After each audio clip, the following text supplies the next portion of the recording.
Buenos días, profesor. Somos el grupo número 2 y hoy presentaremos el informe técnico de evaluación del sistema de bombeo.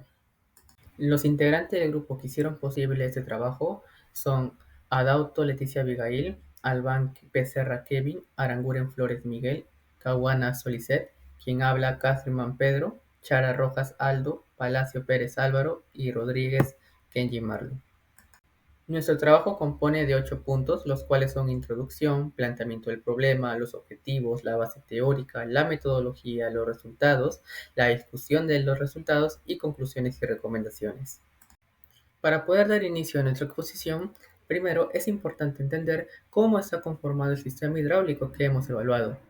Este está compuesto por 4 elementos principales: una cisterna ubicada al nivel del suelo, un tanque elevado, una bomba centrífuga y 4 tramos de tubería que conectan todo el recorrido del fluido.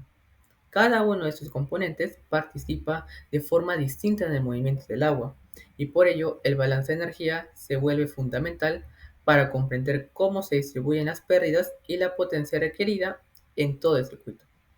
Para analizar este comportamiento utilizamos la ecuación de Bernoulli, que nos permite estudiar cómo cambia la energía del fluido al considerar parámetros como las variaciones de altura entre la cisterna y el tanque, las pérdidas por fricción presentes en cada tramo de tubería y el comportamiento del fluido dentro de los tanques. Gracias a este método podemos determinar de forma más precisa cuánta energía entrega la bomba y cómo esta energía se ve afectada mientras el agua avanza por el sistema. Este estudio no solo permite identificar la potencia que realmente necesita la bomba para vencer las pérdidas y elevar el agua, sino también evaluar cada una de las pérdidas hidráulicas en los diferentes tramos y entender la interacción entre todos los componentes del sistema. En conjunto, esos análisis son esenciales para optimizar la eficiencia global, reducir el consumo energético y asegurar que la operación sea continua y segura, especialmente en sistemas donde la demanda y el volumen de bombeo pueden variar.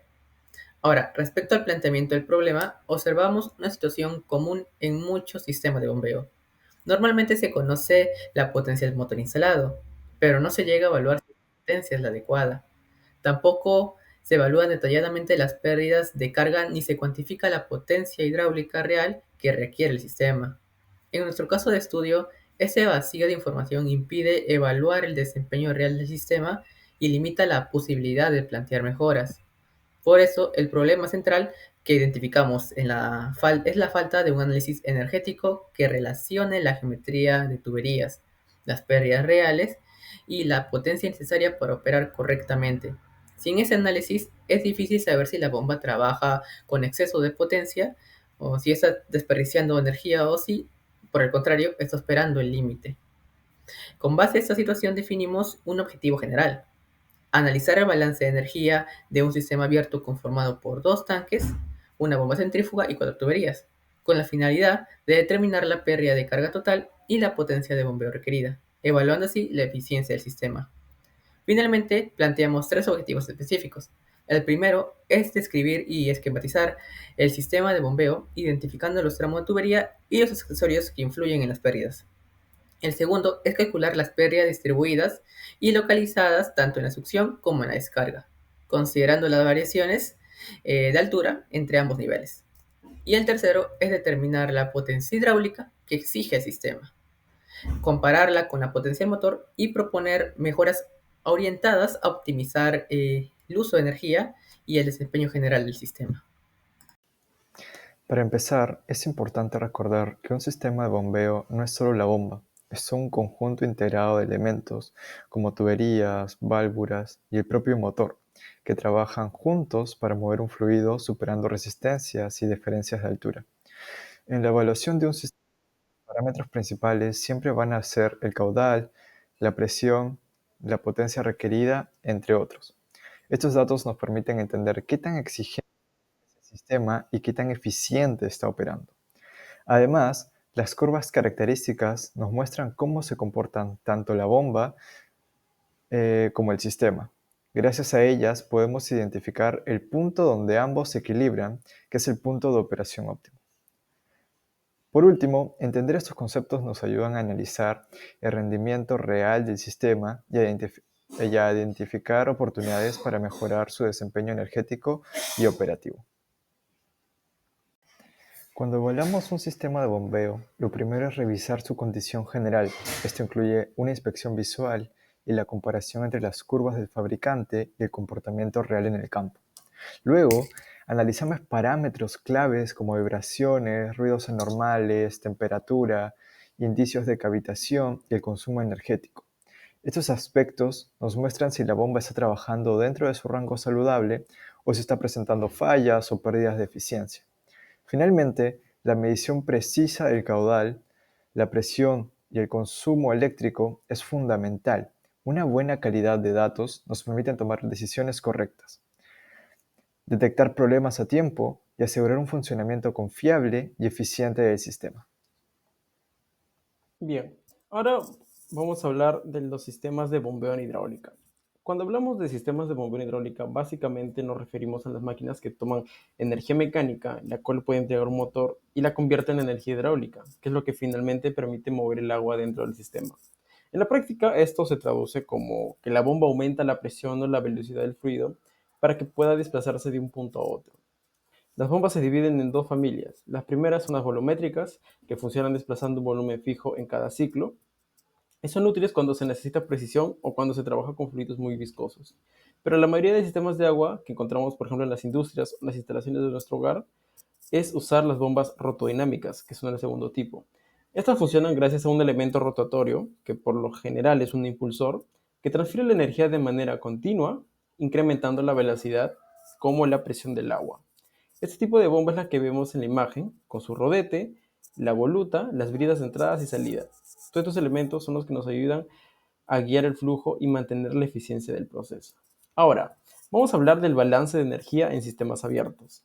Es una herramienta que nos ayuda a entender cómo se transforma y cómo se distribuye la energía cuando el agua circula por un sistema hidráulico. Es como decir un seguimiento en dónde se gana y en dónde se pierde mientras que el fluido se mueve. Por ejemplo, en tanques abiertos ocurre algo importante. Como la superficie libre está a presión atmosférica, en términos matemáticos, digamos, la presión se cancela. Esto simplifica bastante el análisis y nos deja centrarnos en dos aspectos clave. Primero, que la diferencia de altura entre los tanques es la que determina la energía potencial disponible. Es decir, si están a la misma altura, no habría esta energía. Y en segundo, las pérdidas de carga por fricción y tuberías o accesorios es la que siempre están presentes y es la que la bomba debe compensar para mantener el flujo.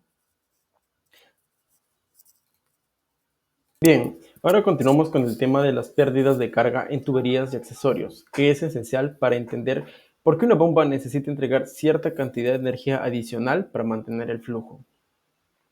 A ver, cuando el agua se mueve por una tubería nunca viaja gratis, digamos, ¿no? Ya que parte de su energía se va perdiendo debido al roce, sea con las paredes internas o por las turbulencias que se generan cuando el flujo cambia de dirección o cuando la tubería cambia de sección.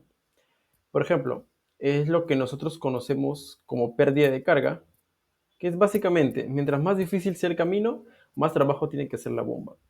Las podemos dividir en dos tipos, como observamos en la diapositiva: las pérdidas mayores, que aparecen a lo largo de los tramos rectos de la tubería, y dependen de la longitud, del diámetro, de la rugosidad y de la velocidad con la que viaja el agua. La rugosidad es del material, evidentemente, y puede parecer un detalle menor, pero afecta muchísimo, ya que la tubería sea vieja, rugosa o que tenga incrustaciones, genera más fricción. También influye lo que es el régimen de flujo. Si el agua va en un flujo laminar, la fricción es menor, pero si entra en turbulencia, estas pérdidas se incrementan bastante.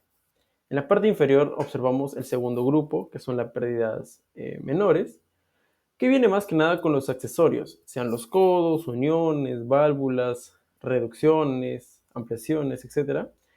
Todos esos elementos obligan al flujo a cambiar bruscamente de dirección o de área. Por ejemplo, en los reductores, que pasa de, supongamos, de un diámetro de 4 centímetros a 2.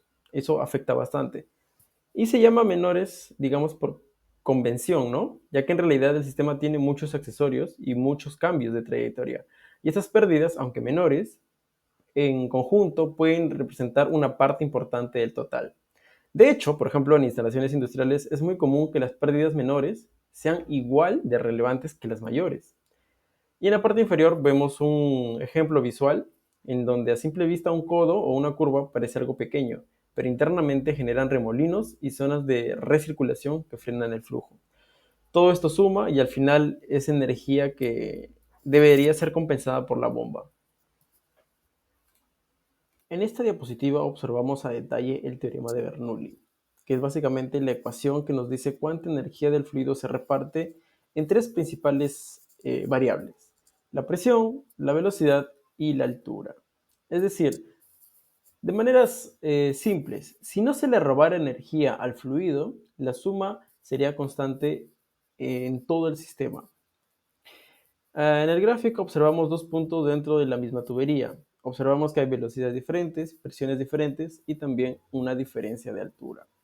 En un mundo ideal, la energía que hay en el punto 1 debería ser exactamente igual a la del punto 2, pero esto en nuestro mundo no sucede, ya que la energía se pierde mientras el fluido avanza, sea por el roce entre las paredes de la tubería, por los codos, por el estrechamiento evidente que se ve, etc.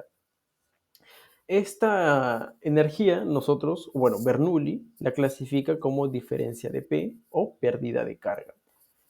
Digamos que, por ejemplo, si el fluido llega con menos presión de un extremo a otro, no es que la energía desaparezca o que se pierda, sino que se disipa en forma de calor, en forma de turbulencia o vibraciones internas del líquido. Y Bernoulli lo que hizo fue comparar estos dos puntos, pues, ¿no? Para hallar esta pérdida de carga. En la ecuación identificamos principalmente la presión, la velocidad, la densidad del líquido, la diferencia de altura entre los puntos que queremos comparar y la gravedad, pues, ¿no? Y nosotros cuando reorganizamos la pérdida de carga, queda como la energía que falta para que esta igualdad pues se cumpla, ¿no?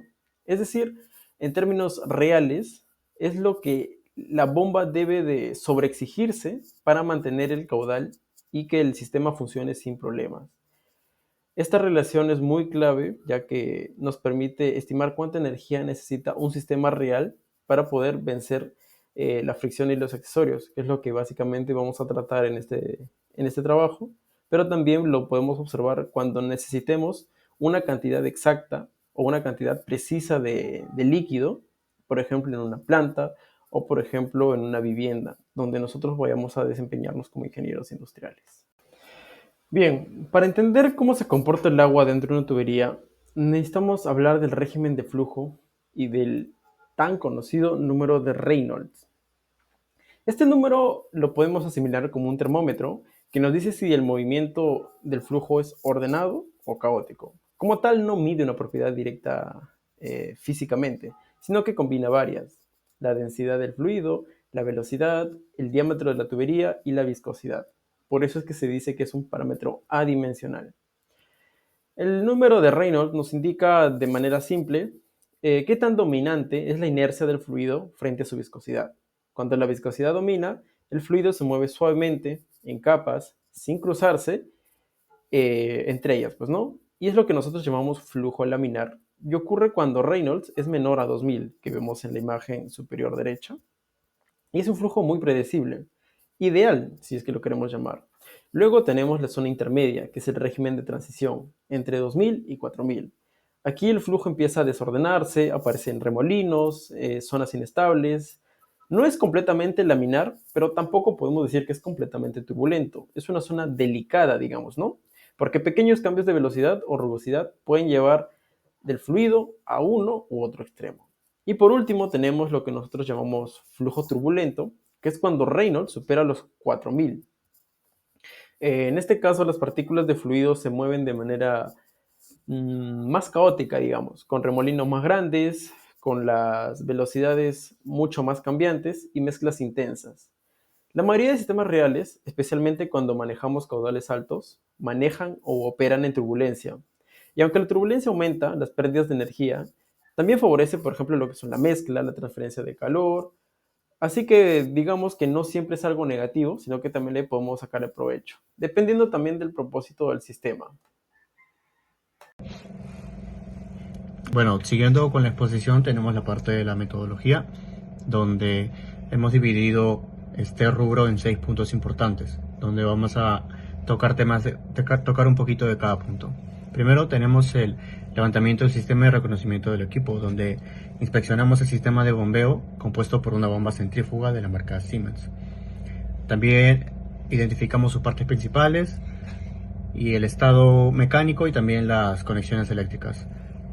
Realizamos también un croquis preliminar y bueno, el registro de tipo de tuberías con mediciones, etc.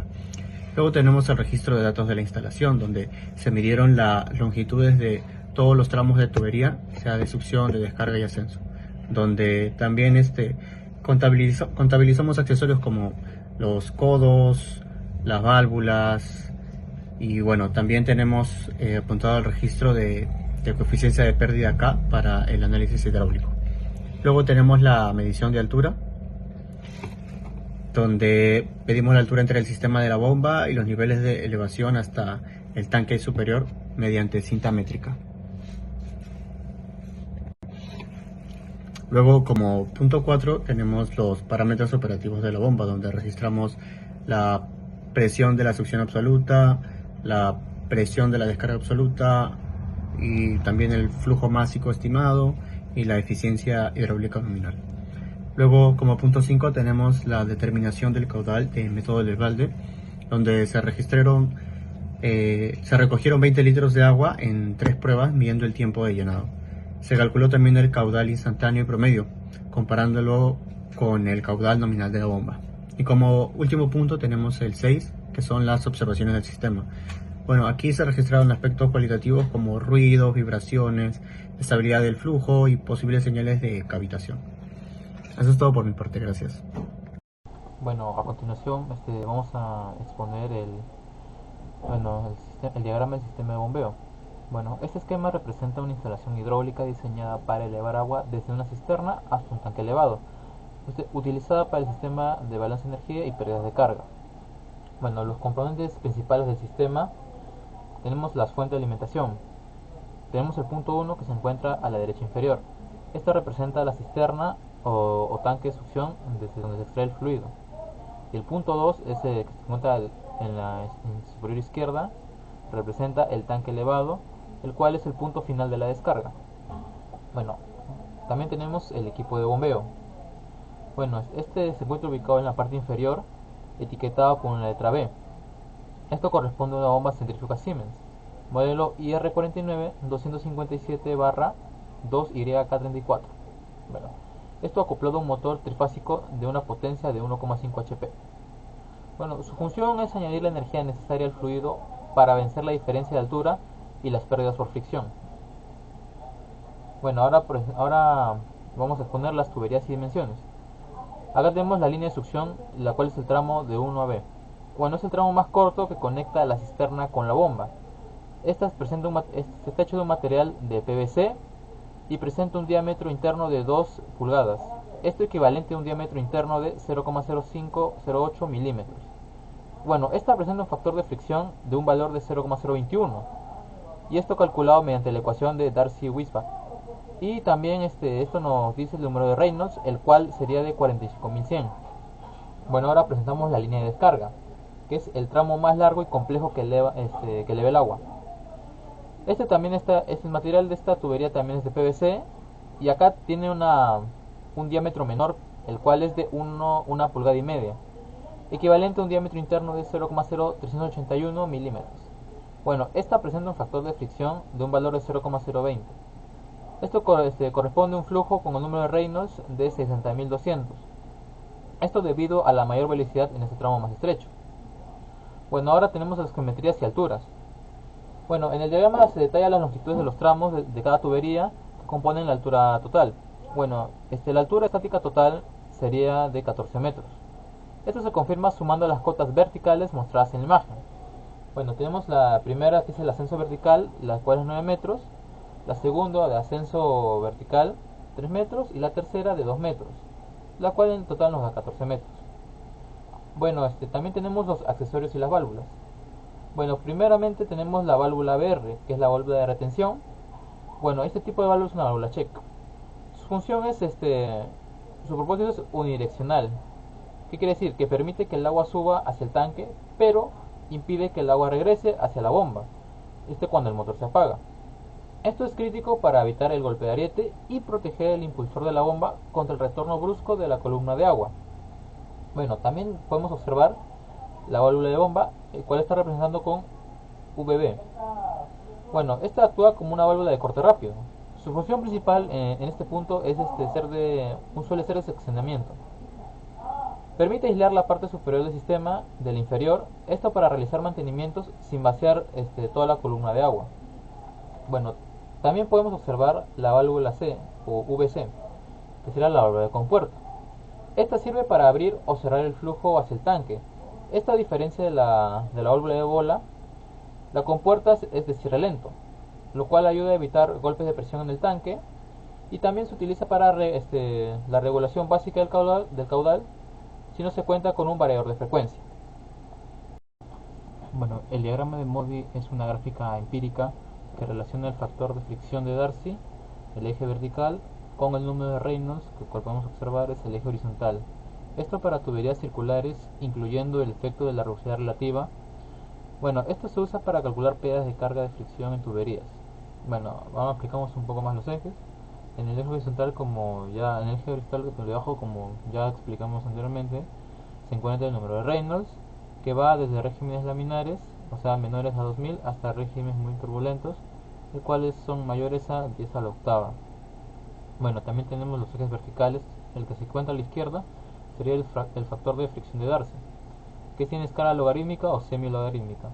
Los valores típicos que se encuentran aquí varían entre 0.008 hasta 0.01. Bueno, las curvas azules serían las líneas para diferentes valores de la rugosidad relativa. Bueno, a la derecha del gráfico se suele aparecer una escala con los valores de la rugosidad relativa, dependiendo del material de cada tubería. Bueno, también podemos observar dos tipos de línea, que en este caso en nuestro ejercicio representan la carga y la descarga. Bueno, como podemos observar en el gráfico, tenemos que la línea negra nos representa la descarga, la cual presenta un número de Reynolds aproximadamente de 60.000, y la línea roja representa la carga, que aproximadamente representa un número de 46.000 aproximadamente. Bueno, como vamos a observar, estas se intersectan en una línea de rugosidad y nos dan el factor de fricción de Darcy. Como vamos a observar, para el factor de fricción de Darcy de la descarga sería aproximadamente de 0,02, y para la carga sería aproximadamente de 0.021. Muy bien, ahora vamos a poder detallar los resultados obtenidos a través de diversas fórmulas que hemos encontrado a lo largo de este trabajo.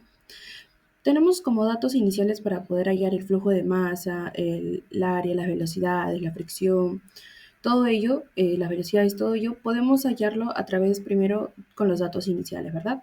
Tenemos como datos iniciales al caudal, que va a ser 1.8 litros por segundo, a la densidad del agua, que es 1000 kilogramos por metros cúbicos, al diámetro de la succión, que va a ser 0.0508, que son datos también obtenidos a través de la bomba y de los materiales que hemos podido escoger, ¿verdad? Tenemos la longitud de succión, la longitud de descarga, el factor de fricción, etc. Tenemos como flujo de masa, en este caso 1.8, que ya lo hemos mencionado, y ahora vamos a hallar el cálculo de áreas y velocidades.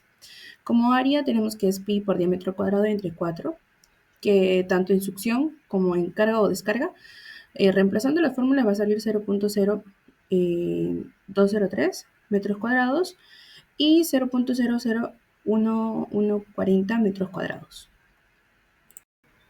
Muy bien, ahora continuamos con lo que viene a ser las velocidades, que va a ser caudal entre área. Una vez que hayamos ya el área, podemos reemplazar en la fórmula de la velocidad y nos va a salir que en succión tenemos a 0.887 y en descarga vamos a tener 1.58 metros por segundo. En cuanto al número de Reynolds, sabemos que la fórmula va a ser densidad por velocidad por diámetro entre mu, y en esta ocasión igual, va a ser en succión 45.100 y en descarga 60.200. Muy bien, continuamos con los factores de fricción, que va a ser hallado a través de la fórmula de 0.25 por logaritmo de 10, y todo eso va a multiplicar la rugosidad absoluta entre 3.7 por el diámetro, más 5.74 entre el número de Reynolds elevado a la 0.9 y todo eso elevado nuevamente a la menos 2. Ahora, ya tenemos los datos obtenidos en una anterior diapositiva sobre el número de Reynolds que vamos a reemplazar en esta oportunidad para hallar la succión y la descarga. En caso de la succión, al reemplazar cada fórmula podemos visualizar que nos va a salir el monto de 0.021 y en el caso de la descarga nos va a salir un monto de 0.0201. Continuamos con las pérdidas por fricción, que en esta oportunidad vamos a hallar a través de la fórmula del factor de fricción por la longitud por la velocidad al cuadrado entre 2 veces la gravedad por el diámetro. Como ya hemos hallado anteriormente el factor de fricción tanto como de succión como de descarga, vamos a reemplazar las fórmulas con los datos ya obtenidos anteriormente, que en esta oportunidad nos va a salir en succión ahora 0.0672 metros y en descarga 1.1354 metros. En pérdidas de energía vamos a tener que vamos a sumar ambos datos obtenidos tanto en la succión como en la descarga y vamos a tener 1.2 metros. Continuando con hallando las pérdidas menores, vamos a tener con el coeficiente K por la velocidad al cuadrado entre 2 veces la gravedad. Reemplazando las fórmulas vamos a visualizar que tenemos 12.8, el coeficiente K, luego vamos a tener 0.127016 y todo, claro, en la fórmula hallada, y luego finalmente vamos a tener como pérdida menor 1.626 metros. Continuando con las pérdidas mayores, tenemos que en succión nos va a salir 0.108 metros y en descarga 1.28. Luego vamos a hallar lo que viene a ser el total de pérdidas menores, que va a ser la sumatoria de ambos datos hallados, y va a ser 1.388 metros. Finalmente, como pérdida total del sistema, vamos a hallar los datos obtenidos desde un inicio de la diapositiva anterior, más los datos obtenidos en esta diapositiva, que nos va a salir 1.2 metros más 1.388 metros. Como resultado final tenemos 2.588 metros. Continuamos con los datos de la altura manométrica requerida, que esta ocasión va a ser la altura geométrica entre la cisterna y el tanque elevado que hemos podido hallar. En esta oportunidad tenemos que la altura general es de 14 metros, por lo tanto vamos a reemplazar la altura más la altura hallada anteriormente, ¿verdad? Que es 14 metros más 2.5888 metros, y esto nos va a salir 16.588 metros. Como potencia de la bomba tenemos la fórmula, tenemos que es el caudal másico en kilogramos por segundo, todo eso por la energía cinética del fluido, que va a ser en joules kilogramos, y finalmente lo vamos a sumar eso por la gravedad, por la altura o el nivel en metros. Todo eso lo vamos a sumar con las pérdidas de energía del sistema que lo hemos hallado anteriormente. Reemplazando todo ello nos va a salir que la potencia de la bomba va a ser 297.21. En pérdida de energía vamos a tener que va a ser la velocidad al cuadrado entre 2, que va a ser la energía cinética usada. En succión va a ser 0.394 metros cuadrados entre segundos cuadrados y en descarga va a ser 1.246 metros al cuadrado entre segundos al cuadrado. En pérdidas por fricción, ya sabemos la fórmula anterior, que va a ser el factor de fricción por la longitud por la velocidad al cuadrado entre el diámetro por 2. En succión nos va a salir 0.659 metros cuadrados entre segundos y en descarga nos va a salir 11.138 metros cuadrados entre segundos cuadrados. Como total de pérdidas mayores vamos a tener el monto de los datos hallados anteriormente, vamos a sumarlos y en total nos va a dar por un monto de 11.797 metros cuadrados por segundos cuadrados. Finalmente hallamos las pérdidas menores, que vamos a tener el coeficiente K por la velocidad al cuadrado entre 2. De igual manera hallamos por succión y por descarga.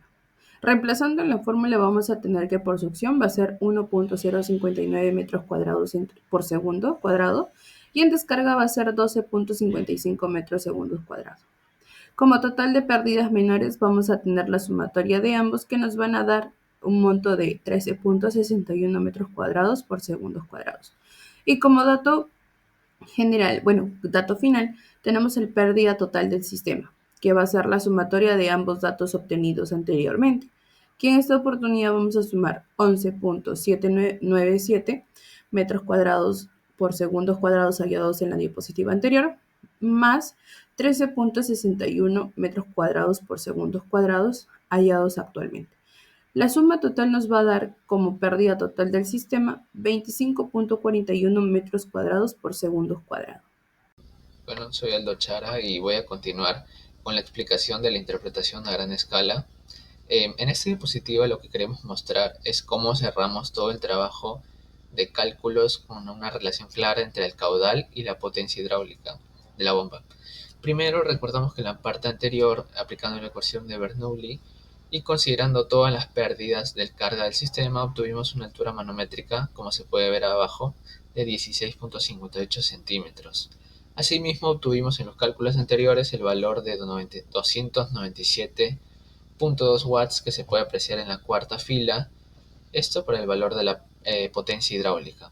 A partir de este punto, y utilizando el caudalímetro, registramos otros valores del caudal que se pueden apreciar en la tabla, como 0.5, 1, 1.5, 1.8 y 2 en litros por segundo. Y a partir de esto resumimos toda esta información en una gráfica, la gráfica que se puede ver a la derecha, la cual es de caudal versus potencia hidráulica. Aquí en el eje horizontal representa el caudal y en el eje vertical representa la potencia hidráulica correspondiente. Lo que se observa es una tendencia claramente creciente conforme aumenta el caudal. La potencia que debe entregar la bomba también aumenta. Sobre estos puntos hemos trazado una línea de tendencia lineal en la donde se puede apreciar, hay una ecuación una ecuación de la recta que es 62.75x más 36.29, con un coeficiente de determinación que es el r cuadrado igual a 0.9677. Y lo que se puede entender de aquí es que el valor alto de r cuadrado, que en este caso se está acercando a 1, indica, según estos datos, aproximadamente un 97% de variación de los datos. Es decir, que nuestros puntos experimentales se ajustan muy bien a la recta y que la pendiente positiva refleja precisamente esa idea, ¿no? A mayor caudal, una mayor potencia requerida. Y el término independiente de 36.29 puede interpretarse como la potencia mínima asociada a las pérdidas del sistema y al hecho de que la bomba necesita energía aún para mover pequeños caudales. En resumen, esta relación no solo se describe de lo que ya medimos, sino que permite hacer una pequeña extrapolación. Por ejemplo, si en la operación real se quisiera trabajar con un caudal ligeramente mayor al medido, algo por encima de los 2.0 litros por segundo, la ecuación de la recta nos permite estimar que la potencia hidráulica se ubicaría por encima de los 330 watts. Esto es una herramienta para prever cómo se comportaría la bomba si se modifican las condiciones de operación, sin necesidad de repetir todo el procedimiento experimental. Ok, pasando al siguiente punto, vamos a explicar algunas aplicaciones industriales a gran escala del análisis energético del sistema de bombeo. Por ejemplo, en esta podemos ver la planta de tratamiento de aguas residuales, por sus siglas PTAR, que está asociada a una empresa industrial como Textil del Valle. Esta es una empresa moderna y en la cual los sistemas de bombeo se encargan de elevar las aguas residuales desde pozos o cámaras profundas hasta la distinta tratamiento, sedimentación primaria, el tratamiento biológico que se les da. No se trata de caudales pequeños como en nuestro sistema de vivienda. Aquí se manejan caudales obviamente de mucha mayor magnitud, de 300 a 800 litros por segundo, y que deben ser conducidos de manera continua sin permitir reboses ni interrupciones del proceso. Textil del Valle es un ejemplo pertinente de por qué opera una planta de tratamiento de aguas residuales industrial que trata de los fluentes generados por sus procesos textiles. Para dimensionar y operar su sistema de bombeo se recurre a balances de energía muy similares a los que realizamos en nuestro trabajo. Se recurre a balances de energía como los cálculos de las alturas manométricas, se calcula la suma de las pérdidas en cada tramo, la relación entre el caudal y la potencia que vimos en la diapositiva anterior, llevada a estos caudales industriales, permiten estimar consumos energéticos grandes y verificar que los equipos instalados son suficientes para planificar ampliaciones de capacidad. Continuando con otro ejemplo, aquí vemos la planta de tratamiento de agua potable y el claro ejemplo es la empresa Sedapal. Esta empresa toma como referencia el tipo de instalaciones, los sistemas de bombeo que impulsan agua cruda desde capacitores superficiales, como pueden ser los ríos o los reservorios, hacia unidades de potabilización y desde allí la distribución que abastece a toda la ciudad y a todos los hogares del Perú. Básicamente, Sedapal representa un caso muy claro de cómo el análisis energético del sistema de bombeo que hemos aplicado, por ejemplo, en la experiencia, sirve para planificar y operar la infraestructura que abastece de agua potable a una ciudad completa. La relación entre el caudal y potencia, por ejemplo, es análoga a las curvas que maneja una empresa de agua como Sedapal. Esto le permite saber cuánta energía consumirá al sistema para diferentes demandas de caudal y tomar decisiones sobre qué combinaciones de bomba encender, cómo programar mantenimientos y qué mejoras introducir en la red. De esa manera, lo que comenzó como un estudio simplemente relativamente pequeño se conecta directamente con una realidad de gestión de agua potable, en este caso para Lima. Ok, y finalizando las aplicaciones tenemos en este caso a la minería Cerro Verde, que en este caso usa la función de bombeo hacia presas de relaves y que en una planta concentradora es necesario bombear el agua recirculada o hacia presas ubicadas a costas mucho más elevadas. Este proceso es clave en la operación minera porque permite disponer de relaves de forma controlada y al mismo tiempo recuperar agua para el reuso en el proceso. Aquí las condiciones de operación son incluso más exigentes, el flujo es fuertemente turbulento con números de Reynolds, por ejemplo, superiores a 100.000, y las líneas de impulsión pueden tener entre incluso 1 a 3 kilómetros de longitud, y las alturas típicas suelen vencer a rangos de 80 a 120 metros de columna de agua. En conclusión, la minera Cerro Verde es un buen ejemplo porque utiliza sistemas de bombeo de alta exigencia, donde el cálculo preciso de pérdidas de carga, altura manométrica y potencia no solo es un ejercicio académico, sino un requisito para poder transportar relaves y agua recuperada en largas distancias. Así como en nuestro trabajo, hicimos un símil parecido a entender el comportamiento del sistema, en la minería se analizan curvas similares para decidir cuántas bombas trabajar en paralelo o en serie, cuáles puntos son los puntos de operación más eficientes y cómo se comportará el sistema si la producción aumenta. De esta forma, la experiencia de realizar este trabajo se conecta directamente con decisiones de alto impacto en una industria minera y en la gestión segura, en este caso de los relaves y del agua en general. A continuación presentaré las conclusiones y recomendaciones obtenidas a partir del análisis del balance de energía del sistema de bombeo evaluado. En primer lugar, el análisis del balance de energía nos permitió determinar la pérdida de carga total del sistema y con ello la altura manométrica que la bomba debe vencer para transportar el agua hacia el tanque elevado. El resultado obtenido fue un HIT requerido aproximado de 16.83 metros, un valor que se encuentra por debajo de la capacidad nominal de la bomba instalada. Esto significa que el equipo está operando con un cierto nivel de sobredimensionamiento, lo cual, si bien garantiza el funcionamiento, también indica que existe un margen para mejorar la eficiencia energética del sistema. En segundo lugar, el levantamiento detallado del sistema permitió identificar con precisión los tramos de succión y descarga, los diámetros de tubería y todos los accesorios involucrados. Durante este levantamiento se observó que la línea de descarga posee numerosos codos y válvulas, elementos que incrementan significativamente las pérdidas de energía. Esta información fue crucial para realizar un análisis hidráulico completo y consistente. Asimismo, al calcular las pérdidas de carga mayores y menores, se comprobó que los accesorios representan una fracción importante del total. Al sumar estas pérdidas junto con la altura geométrica, se determinó correctamente la altura dinámica total que la bomba debe vencer, validando el uso de la ecuación de Bernoulli extendida.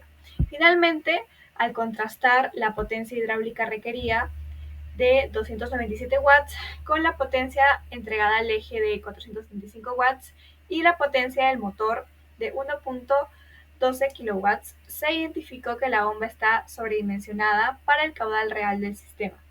Esto confirma la necesidad de revisar la selección del equipo, ya que operar lejos del punto de máxima eficiencia incrementa el consumo de energía y acelera el desgaste del sistema. Ahora, pasando a las recomendaciones, primero se sugiere implementar un programa de mantenimiento preventivo y predictivo. Este programa debe incluir tareas como limpieza de la línea de succión, inspección periódica de válvulas, lubricación de componentes mecánicos y revisión del estado del impulsor. Estas acciones permiten evitar incrementos no detectados en las pérdidas de carga y prolongar la vida útil de todo el sistema. En segundo, es recomendable optimizar el diseño del sistema para reducir pérdidas innecesarias, dado que la línea de descarga presenta numerosos codos de 90 grados, válvulas y otros accesorios con altos coeficientes de pérdida. Se debe evaluar la posibilidad de reducir su cantidad o reemplazarlos por alternativas que generen menos resistencia. Esto contribuiría directamente a disminuir la energía requerida por la bomba y mejorar la eficiencia global del sistema. Finalmente, se propone evaluar la implementación de variadores de velocidad, VFD. El uso de estos permite ajustar automáticamente la velocidad de operación de la bomba, reduciendo el consumo eléctrico y evitando sobrepresiones que pueden dañar tuberías y accesorios. Además, los arranques suaves que ofrece esta tecnología ayuda a prolongar la vida útil del motor y disminuir los costos de mantenimiento. Bueno, en general los resultados muestran oportunidades claras para optimizar el sistema de bombeo, mejorar su eficiencia energética y reducir costos operativos mediante una adecuada selección de equipos, un diseño más eficiente y la implementación de prácticas de mantenimiento y control. Muchas gracias por su atención.